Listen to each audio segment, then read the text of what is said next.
Les maths avec Monsieur Roll.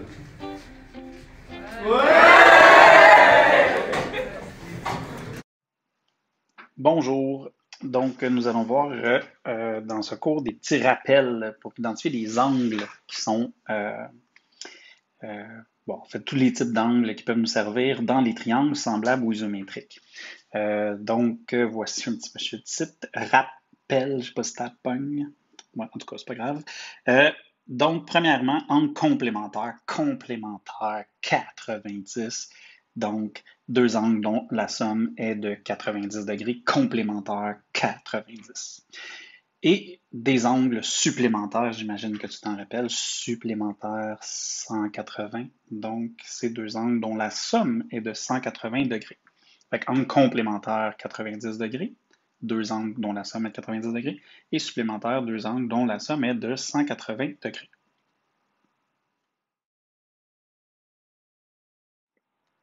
Soit la figure suivante. Hop là, ça va te rappeler des beaux souvenirs. Secondaire 1. Comment on fait pour identifier des angles qui sont identiques dans cette figure-là? En fait, quelque chose de très important.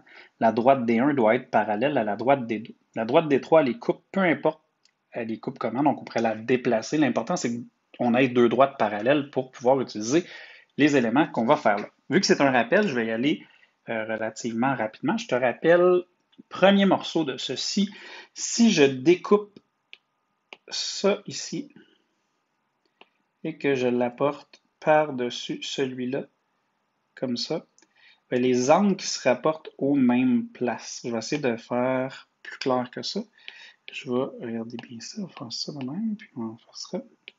Et donc, si je prends cette figure-ci, que je la ramène par-dessus, il y a des angles qui se retrouvent aux mêmes places. Les angles qui sont aux mêmes places, par exemple, celui-là et celui-là, ça s'appelle des angles correspondants. Pourquoi? Parce qu'ils se correspondent une fois qu'on les superpose parce qu'ils sont parallèles. OK, je vais revenir en arrière parce que j'ai déplacé plein de fois mon élément. Et donc, les angles correspondants dans cette situation-là sont ici A, G, B. Okay. Quand on va nommer les angles là-dedans, parce que ça va être un peu complexe, on va nommer avec les trois lettres et on va mettre les deux lettres des extrémités en ordre alphabétique. Donc, l'angle, c'est toujours celui où on est. A, G, B, parce que le A est avant le B. Par exemple, si je nommais cet angle-là ici, ben, je ferais C, H, D. Donc, B, G, H est congru à C, H, D. Pourquoi? Parce que celui-là et celui-là, on pourrait les mettre un par-dessus l'autre, seraient correspondants. Ça, c'est un type d'angle. Il y a aussi les angles qu'on appelle angles opposés par le sommet. Opposés par le sommet, ça veut dire qu'il faut que tu aies un croisement comme un X, donc qui se trouve sur cette même zone ici ou sur cette même zone ici. Et donc, celui-là et celui-là sont opposés par le sommet.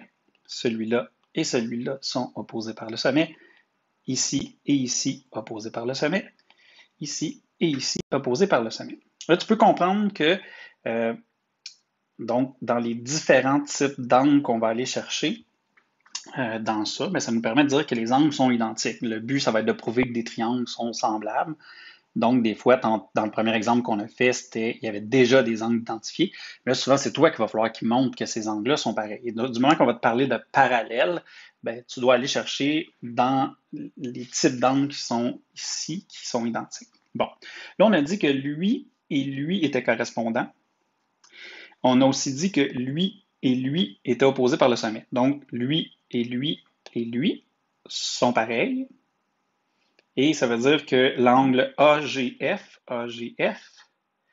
est congru à l'angle CHD. Et ça s'appelle des angles alternes externes. Pourquoi alternes externes? Alternes parce qu'ils sont de chaque côté de cette ligne-là. Et pourquoi externes? Parce qu'ils sont à l'extérieur des parallèles, comme si ça c'était un chemin de fer. Donc, ces deux angles-là sont à l'extérieur des parallèles. C'est des angles qu'on appelle alternes externes. Ce qui veut dire que lui et lui sont aussi alternes externes. On a aussi des alternes internes. On s'entend, si tu as compris le concept d'alterne, ça veut dire qu'ils sont un de chaque côté de ça et à l'intérieur des parallèles. Donc, ici et ici, ce sont des angles alternes internes. On peut le faire avec, comme tantôt, donc lui et lui sont opposés par le sommet, lui et lui sont correspondants, lui et lui sont opposés par le sommet, ce qui veut dire que cet angle-là et cet angle-là sont identiques et ça a un nom pour que ce soit plus court que prouvé par 2-3 étapes, ça s'appelle des alternes internes. Et ce qui veut dire que eux aussi sont alternes internes. En fait, on vient de voir tous les angles. Je vais les écrire ici. Donc, des angles correspondants. Je te rappelle les angles correspondants.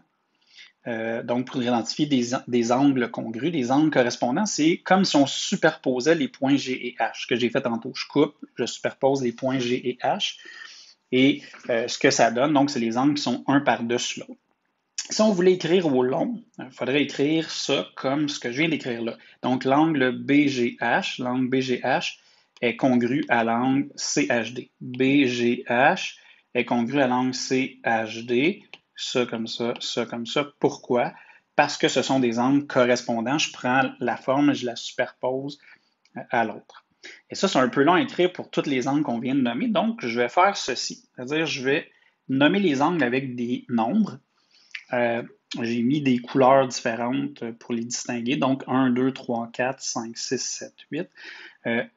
Donc, ici, les angles correspondants, ben, si tu peux comprendre, j'imagine qu'avec les couleurs, ben, le 1 et le 5 sont correspondants. 1, 5, 2, 6 sont correspondants. 3 et 7 sont correspondants. Et 4 et 8 sont correspondants. Les deux premiers que j'avais mis ici, c'était les angles 2 et 6. Donc, on a dit aussi 3 et 7, 1 et 5, 4 et 8. Donc, deuxième type d'angle qu'on a nommé, c'est les angles opposés par le sommet. Opposés par le sommet, ça veut dire en fait qu'ils sont sur un croisement comme ce qui est identifié ici. Je vais grossir ça. Et les angles qui étaient opposés par le sommet, si on revient à la figure, c'est les angles 3 et 2, 1 et 4 ensemble, 5 et 8 ensemble, 7 et 6 ensemble. Et là, je vais aller les écrire ici, donc 1 et 4, 2 et 3, 5 et 8, 6 et 7. Et on peut les revérifier ici. Okay. Ensuite de ça, les angles alternes internes. Alternes internes, ça veut dire qu'ils sont à l'intérieur des parallèles, comme on a dit tantôt, et de chaque côté de la droite. Tu vois, je ne te l'ai pas dessiné pareil. Celui qu'on a fait tantôt, si on veut, il est placé plus comme ça. Ça ne change rien, en fait. C'est des angles qui sont à l'intérieur des parallèles et un de chaque côté de la droite. Et dans notre figure, les angles alternes internes, c'est 4 et 5. Et 2 et 7. Donc 4 et 5, 2 et 7. Et les angles alternes externes, c'est des angles qui sont encore de chaque côté de la droite, mais qui sont à l'extérieur des parallèles, donc à l'extérieur du chemin de fer, si on veut. Et ici, dans notre figure, c'est les angles qui sont 8 et 1, donc 8 et 1, ou 6 et 3. Et je vais aller les écrire. Ça, pourquoi je te fais ça? Tu vas l'avoir en fait en fichier de notes. On va pouvoir te l'ajouter. Juste la section rappel. On va continuer. Je vais être une autre vidéo pour le reste. Autre petit rappel, une proportion. Là, on a de la misère à se rappeler c'est quoi une proportion. Une fraction, tu te rappelles c'est quoi? C'est un nombre sur un nombre.